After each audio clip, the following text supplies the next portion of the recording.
എൻ്റെ പേര് ബീന രാജേഷ്. ഞാൻ മൂവാറ്റുപുഴയിൽ നിന്നാണ് വരുന്നത്. ഞാനിവിടെ ആദ്യമായിട്ട് ഉടമ്പടി എടുത്തത് 22/3/2023 ഞാനിവിടെ വരാനുണ്ടായ കാരണം ഫോണിലൂടെ മാതാവിൻ്റെ സാക്ഷ്യം കേൾക്കാനിടയായി. അപ്പോൾ അങ്ങനെ രാത്രിയിൽ 2-3 ദിവസം ഞാൻ 2 മണി 3 മണി വരെ ഇങ്ങനെ സാക്ഷ്യങ്ങൾ കേൾക്കുമായിരുന്നു. അപ്പോൾ ഒരു ദിവസം എനിക്കിവിടെ വരണമെന്ന് തോന്നി. ഞാൻ ഇത്രയും ദൂരം ആദ്യമായിട്ടാണ് തനിയെ യാത്ര ചെയ്ത് വരുന്നത്. അപ്പോൾ ചേട്ടനോട് പറഞ്ഞപ്പോൾ ചേട്ടൻ എന്നെ ബസ് കയറ്റി വിട്ടു. അങ്ങനെ ഇവിടെ വന്നു, ഉടമ്പടി എടുത്തു. എനിക്ക് കിട്ടിയ അനുഗ്രഹം എന്ന് പറയുന്നത്, എനിക്ക് ഫസ്റ്റിലെ കിട്ടിയത് കൊച്ചിൻ്റെ അഡ്മിഷൻ്റെ കാര്യമായിരുന്നു. കൊച്ചിനെ സിസ്റ്റർമാർ പഠിപ്പിക്കുന്ന, ഞാനൊരു ഹിന്ദുവാണ്, സിസ്റ്റർമാർ പഠിപ്പിക്കുന്ന സ്കൂളിൽ കൊച്ചിനെ ചേർക്കണമെന്ന് എനിക്ക് ഭയങ്കര ആഗ്രഹം ഉണ്ടായിരുന്നു. ഞാൻ വീടിൻ്റെ അടുത്തുള്ള ഗവൺമെൻറ് സ്കൂളിലാണ് കൊച്ചിനെ ആദ്യം ചേർത്തത്. അപ്പോൾ സിസ്റ്റർമാർ പഠിപ്പിക്കുന്ന മൂവാറ്റുപുഴ സെൻറ്റ് അഗസ്റ്റിൻ സ്കൂളിൽ ചേർക്കാൻ ചെന്നപ്പോൾ അവിടെ കുട്ടികൾ തികഞ്ഞു, ഇനി 8ാം ക്ലാസ് തൊട്ടേ അഡ്മിഷൻ ഉള്ളൂ എന്ന് പറഞ്ഞു. ഞാൻ സ്കൂളിൽ കയറുന്നതിന് മുമ്പേ മാതാവിൻ്റെ ഉപ്പ് വിശ്വാസപ്രമാണം ചൊല്ലി സ്കൂളിൻ്റെ അവിടെ വാതിക്കൽ ഇട്ടിട്ടായിരുന്നു ഞാൻ കയറിയത്. അപ്പോൾ എനിക്ക് കൊച്ചിന് അഡ്മിഷൻ കിട്ടുന്നത് തന്നെയായിരുന്നു എൻ്റെ വിശ്വാസം. അപ്പോൾ പെട്ടെന്ന് സിസ്റ്റർ അങ്ങനെ പറഞ്ഞപ്പോൾ എനിക്ക് ഭയങ്കര വിഷമമായി. അപ്പോൾ എനിക്ക് ഉണ്ടായിരുന്ന വിശ്വാസം ഇല്ലാതായി. ഉപ്പിട്ട നടക്കില്ല, അത് എനിക്ക് കിട്ടിയില്ലല്ലോ എന്നുള്ളൊരു വിഷമമായിരുന്നു. ഉടനെ എൻ്റെ ജോലി എന്ന് പറയുന്നത് ഓരോ വീട്ടിലും ക്ലീനിങ് ആയിരുന്നു. അപ്പം ഞാനൊരു SP സാറിൻ്റെ വീട്ടിൽ ജോലിക്ക് പോകുന്നുണ്ട്. അപ്പോൾ എനിക്ക് സ്കൂളിൽ നിന്ന് ഞാൻ കരഞ്ഞുകൊണ്ട് ഇറങ്ങി വന്നത്. അപ്പോൾ പെട്ടെന്ന് മനസ്സിൽ തോന്നി സാറിനെ വിളിക്കാമെന്ന്. അങ്ങനെ സാറിൻ്റെ ചേച്ചിയെ വിളിച്ച് കാര്യം പറഞ്ഞപ്പോൾ വിഷമിക്കേണ്ട, സാറിനോട് പറയാം, സാറ് റെക്കമെൻഡ് ചെയ്യുമെന്ന് പറഞ്ഞു. അങ്ങനെ സാറ് വിളിച്ച് നേരിട്ട് സ്കൂളിലേക്ക് പറഞ്ഞു. പ്രിൻസിപ്പാൾ പറഞ്ഞു കുഴപ്പമില്ല, കൊച്ചിനെ കൊണ്ടുവരാമെന്ന് പറഞ്ഞു. അപ്പോൾ എക്സാം എഴുതി പാസ്സാവണമെന്ന് പറഞ്ഞു. അപ്പോൾ കൊറോണ സമയത്ത് ഫസ്റ്റിൽ എൻ്റെ കൊച്ചിന് കൊറോണ വന്ന് ന്യൂമോണിയൊക്കെ ആയി, കാരണം ഒരു ടൈം മാത്രമേ സ്കൂളിൽ പോകാൻ കഴിഞ്ഞുള്ളൂ. അപ്പോൾ എക്സാം എഴുതിയ കൊച്ചിന് എന്തായാലും അവിടെ അഡ്മിഷൻ കിട്ടില്ല. അപ്പോൾ വീണ്ടും ഞാൻ മാതാവിനോട് കരഞ്ഞ് പ്രാർത്ഥിച്ചു. അങ്ങനെ പ്രിൻസിപ്പാളിൻ്റെ അടുത്ത് ചെന്നു. അപ്പോൾ ടീച്ചർമാർ പറഞ്ഞു പ്രിൻസിപ്പാളിനെ പോയി കാണാൻ പറഞ്ഞു. പ്രിൻസിപ്പാളിനെ ചെന്നപ്പോൾ തന്നെ പ്രിൻസിപ്പാൾ പറഞ്ഞു എക്സാമൊന്നും എഴുതണ്ട, കൊച്ചിനെ ക്ലാസ്സിൽ കയറ്റി ഇരുത്തിക്കോളാൻ പറഞ്ഞു. അതായിരുന്നു എനിക്ക് ആദ്യമായിട്ട് മാതാവിൽ നിന്ന് കിട്ടിയ അനുഗ്രഹം. രണ്ടാമത്തെ അനുഗ്രഹം എന്ന് പറഞ്ഞാൽ, ഞങ്ങൾ വാടകയ്ക്കായിരുന്നു താമസിച്ചുകൊണ്ടിരുന്നത്. അപ്പം എൻ്റെ ചെറുപ്പത്തിൽ ഞാൻ മഠത്തിൽ നിന്നായിരുന്നു പഠിച്ചതും വളർന്നതൊക്കെ. അപ്പം എനിക്ക് രാവിലെ ഈ പാട്ട് കുർബാന കേൾക്കുന്നതൊക്കെ വലിയ ഇഷ്ടമായിരുന്നു. അപ്പം ഞങ്ങൾ താമസിക്കുന്നതിൻ്റെ അടുത്ത് തന്നെ ഒരു മികേൽ മാലാഖയുടെ പള്ളിയുണ്ട്. അപ്പോൾ രാവിലെ അവിടെ നിന്ന് കുർബാനയൊക്കെ കേൾക്കും. അതെനിക്ക് വലിയ ഇഷ്ടമാണ്. എപ്പോഴും എനിക്ക് പോകാൻ പറ്റില്ല, എന്നാലും ഞാൻ കുർബാന കേൾക്കാറുണ്ട്. അപ്പോൾ അങ്ങനെ ഇരിക്കുമ്പോൾ ഇടവകയിൽ വിൻസെൻ്റ് പോൾ എന്ന് പറഞ്ഞൊരു ടീമുണ്ടായിരുന്നു. അവരിങ്ങനെ സ്ഥലമില്ലാത്തവർക്ക് സ്ഥലം കൊടുക്കുന്നുണ്ടെന്ന് പറഞ്ഞു. ഞങ്ങളുടെ വാടക വീട്ടിലെ ഓണർ പറഞ്ഞു. അപ്പോൾ ജോർജേട്ടൻ അങ്ങനെ പറഞ്ഞപ്പോൾ ഞങ്ങളൊരു അപേക്ഷ വെച്ചു. അപ്പോൾ ഞാൻ മാതാവിൻ്റെ തൈലം കൊണ്ട് വിശ്വാസപ്രമാണം ചൊല്ലി കുരിശ് വരച്ച് ഞാനും ഒരു അപേക്ഷ വെച്ചു.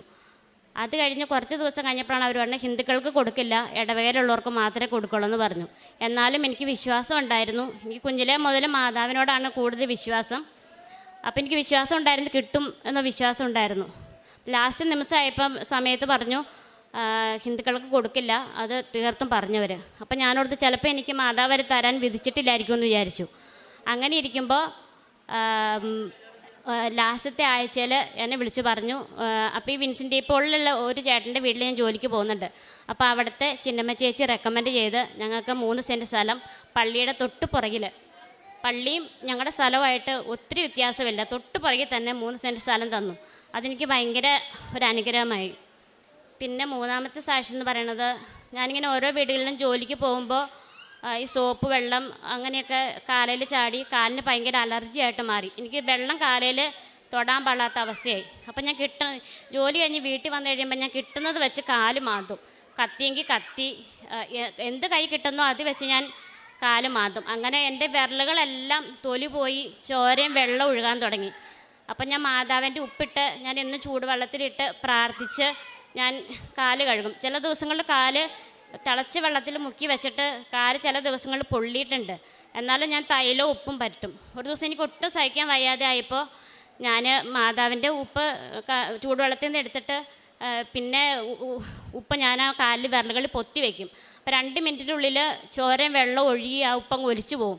ഒരു ദിവസം എനിക്ക് ഒട്ടും സഹിക്കാൻ വയ്യാതെ ആയപ്പം ഞാൻ മാതാവിൻ്റെ അടുത്ത് കരഞ്ഞ് പ്രാർത്ഥിച്ചു. അതിൻ്റെ ഇടയ്ക്ക് ഞാൻ ജോസഫച്ചനെ വന്ന് കണ്ടിരുന്നു. അപ്പോൾ അച്ഛൻ തന്ന ലോക്കറ്റാണ് എൻ്റെ കഴുത്തിലിട്ടേക്കണത്. അപ്പോൾ ഞാൻ കഴുത്തിൽ ലോക്കറ്റിൽ കാശ് രൂപത്ത് മുറുക്കെ പിടിച്ച് ഞാൻ മാതാവിനോട് പറഞ്ഞു, മാതാവ് എനിക്ക് മാറ്റി തരുവാണെങ്കിൽ ഈ നിമിഷം എനിക്ക് മാറ്റിത്തരണം, എനിക്കത് സഹിക്കാൻ വയ്യ. എന്നും വീട്ടിൽ വന്നിട്ട് ഇങ്ങനെ ചൊറിഞ്ഞ് കാല് പൊട്ടി പിറ്റേ ദിവസം ആകുമ്പോൾ നീര് വയ്ക്കും. പിന്നെ പിറ്റേ ദിവസം പണിക്ക് പോകുമ്പോൾ ഇങ്ങനെ ഇതായിരുന്നു ദിവസം മുഴുവനും. അപ്പോൾ ഞാൻ ഈ ലോക്കറ്റിൽ മുറുക്കെ പിടിച്ചിട്ട് ഞാൻ മാതാവിനെ കരഞ്ഞ് ഈ രൂപക്കൂടിലിരിക്കുന്ന ഈശോയുടെ മുഖം ഞാൻ മനസ്സിൽ കണ്ടിട്ട് ഞാൻ കരഞ്ഞ് ഞാൻ പ്രാർത്ഥിച്ചു, എൻ്റെ മാതാവ് എനിക്ക് മാറ്റിത്തരുവാണെങ്കിൽ നിമിഷം എനിക്ക് അമ്മ മാറ്റിത്തരണം, മാറ്റിത്തരുവാണെങ്കിൽ എനിക്കൊരു അടയാളം കാണിച്ചു തന്നെന്ന് പറഞ്ഞു. ഞാനിങ്ങനെ മുറുക്കെ പിടിച്ചപ്പോൾ എനിക്ക് കൈ ലോക്കറ്റിൽ ഇരുന്നങ്ങ് പൊള്ളുന്ന പോലെ എനിക്ക് തോന്നി. അപ്പോൾ ഞാൻ പെട്ടെന്ന് കൈ എടുത്തു, ചൂടുവെള്ളത്തിൽ തൊട്ടിട്ടായിരിക്കുമെന്ന് ഞാൻ വിചാരിച്ചു. രണ്ടാമത് ഞാനിങ്ങനെ കൈ ഇങ്ങനെ മുറുക്കെ പിടിച്ച് കാശുരൂപം മുറുക്കെ പിടിച്ച് ഞാൻ പ്രാർത്ഥിച്ചു. എന്നാലും എനിക്ക് അങ്ങനെ തോന്നി. അപ്പോൾ എനിക്ക് പെട്ടെന്ന് മനസ്സിൽ തോന്നി എൻ്റെ മാതാവ് എനിക്ക് മാറ്റിത്തരുന്നതായിരിക്കും എന്ന് ഞാൻ പൂർണ്ണമായിട്ട് വിശ്വസിച്ചു. മൂന്നാമത് ഞാൻ തൊട്ട് നോക്കിയപ്പോൾ എനിക്ക് ഫീൽ ചെയ്തില്ല. അപ്പോൾ എനിക്ക് തോന്നിയത് എൻ്റെ മാതാവ് മാറ്റി തന്നാന്ന്. അതിപ്പം എനിക്ക് ഒരു കുഴപ്പമുണ്ടായിട്ടില്ല. എൻ്റെ കാലിന് സോപ്പ് വെള്ളം ചാടിയാലോ നനഞ്ഞാലോ ഒന്നും ഒരു കുഴപ്പമില്ല. അങ്ങനെ എനിക്കൊരു സൗഖ്യം കിട്ടി. പിന്നെ പുണ്യപ്രവൃത്തി എന്ന് പറയുന്നത് പത്രം കൊണ്ടുപോയി കൊടുക്കും, ഗവൺമെൻറ് ആശുപത്രികളിൽ കൊണ്ട് കൊടുക്കും. പത്രത്തിൻ്റെ ഒപ്പം തന്നെ ഉപ്പ്, വെഞ്ചിരിച്ച് ഉപ്പ്, ആ പത്രം എത്ര ഉണ്ടോ അത്രയും ഉപ്പ് പൊതിഞ്ഞ് പ്രാർത്ഥിച്ച് വിശ്വാസ പ്രമാണം ചൊല്ലി അവരോട് പറയും കഞ്ഞി കുടിക്കുമ്പോൾ ഇതിൻ്റെ അകത്തിട്ട് കഴിക്കണം, അപ്പോൾ അസുഖം മാറും എന്ന് ഞാൻ പറഞ്ഞാണ് കൊടുക്കാറ്. പിന്നെ മാതാവിനെക്കുറിച്ച് പറയാൻ കിട്ടുന്ന ഒരവസരവും ഞാൻ പാഴാക്കാറില്ല. ബസ് സ്റ്റാൻഡിലാണെങ്കിൽ ബസ് സ്റ്റാൻഡിൽ കൂട്ടുകാർ, സ്വന്തക്കാർ, ബന്ധക്കാർ, മുസ്ലിംസ് എല്ലാവരോടും ഞാൻ പറയും മാതാവിനെക്കുറിച്ച്. കാരണം എനിക്ക് കിട്ടിയ അനുഗ്രഹം ചെറുതും വലുതായിട്ട് കുറേ അനുഗ്രഹം കിട്ടിയിട്ടുണ്ട്. അതിൽ 2-3 അനുഗ്രഹം മാത്രമേ ഞാൻ ഇവിടെ പറഞ്ഞുള്ളൂ. പിന്നെ എനിക്ക് ഒരു വീട്ടിൽ നിന്ന് 600 രൂപയൊക്കെ വെച്ചാണ് കൂലി കിട്ടുന്നത്.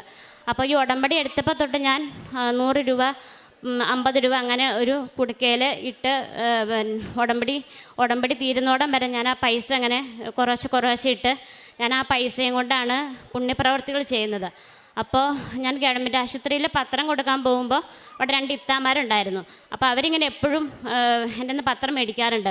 അപ്പോൾ അവരിങ്ങനെ കഷ്ടപ്പാട് പറഞ്ഞപ്പോൾ ഞാൻ പറഞ്ഞു, ഇങ്ങനെ പള്ളിയിൽ വന്ന് പ്രാർത്ഥിക്കുക, അമ്മയ്ക്ക് മുസ്ലിമെന്നോ ക്രിസ്ത്യാനി ഹിന്ദുവെന്നോ അങ്ങനെയൊന്നുമില്ല, നമ്മളെ മനസ്സറിഞ്ഞ് പ്രാർത്ഥിച്ച അമ്മ എന്ത് കാര്യം സാധിച്ചു തരുമെന്ന് പറഞ്ഞു. അപ്പോൾ അങ്ങനെ അവർക്ക് വരണമെന്ന് ആഗ്രഹം ഉണ്ടെന്ന് പറഞ്ഞു. ഞാൻ പറഞ്ഞു ഞാൻ കൊണ്ടുപോകാമെന്ന് പറഞ്ഞു. അങ്ങനെ ഞാൻ ആ പൈസ കുടുക്ക പൊട്ടിച്ച് അതിൻ്റെ അകത്തുള്ള പൈസയും കൊണ്ട് അവരിവിടെ കൊണ്ടുവന്നു, ഉടമ്പടി എടുപ്പിച്ചു, അവരെ ചിലവും കാര്യങ്ങളെല്ലാം നടത്തി അവരെ വീട്ടിൽ കൊണ്ടെത്തിച്ചു. അതിൽ ഒരിത്തേക്ക് എല്ലാ കാര്യങ്ങളും സാധിച്ചു കിട്ടി. ഇവിടെ വന്ന് മാതാവിൻ്റെ അടുത്ത് വന്ന് സാക്ഷ്യം പറയുമെന്നാണ് പറഞ്ഞിരിക്കുന്നത്. പിന്നെ ഞങ്ങൾ ചോറുമ്പതി, ഞാനും ചേട്ടനും ചോറുമ്പതി രോഗികൾക്ക് കൊണ്ടുവന്ന് കൊടുക്കും. പിന്നെ ഞങ്ങൾക്ക് പറ്റുന്ന പോലെ ഞങ്ങൾ പൈസ കൊടുത്താണെങ്കിലും സഹായിക്കാറുണ്ട്. പിന്നെ അച്ഛൻ്റെ ചൊവ്വാഴ്ചത്തെ ധ്യാനം ഞങ്ങൾ കേൾക്കാറുണ്ട്, കൊന്ത ചൊല്ലാറുണ്ട്. 2 കുട്ടികളാണ് എനിക്ക്, 2 പേരും കൊന്ത ചൊല്ലാൻ കൂടും. ഇതൊക്കെയാണ് എനിക്ക് കിട്ടിയ അനുഗ്രഹം. പിന്നെ ഞാൻ ഉടമ്പടിയിൽ ചേട്ടൻ്റെ കാര്യം വെച്ചിട്ടുണ്ട്. അത് അമ്മ മാതാവ് എനിക്ക് സാധിച്ചു തരും എന്ന് തന്നെയാണ് എൻ്റെ വിശ്വാസം. കുറേയൊക്കെ കഷ്ടപ്പാടും ബുദ്ധിമുട്ടും ഉണ്ടായിട്ടുണ്ട്, എന്നാലും അമ്മ മാതാവിനെ കൈവിടില്ല എന്ന് ഞാൻ പൂർണ്ണമായിട്ട് വിശ്വസിക്കുന്നു. ഇത്രയും അനുഗ്രഹങ്ങൾ തന്ന അമ്മ മാതാവിനും തിരുക്കുമാരനും ഞാൻ നന്ദി പറയുന്നു.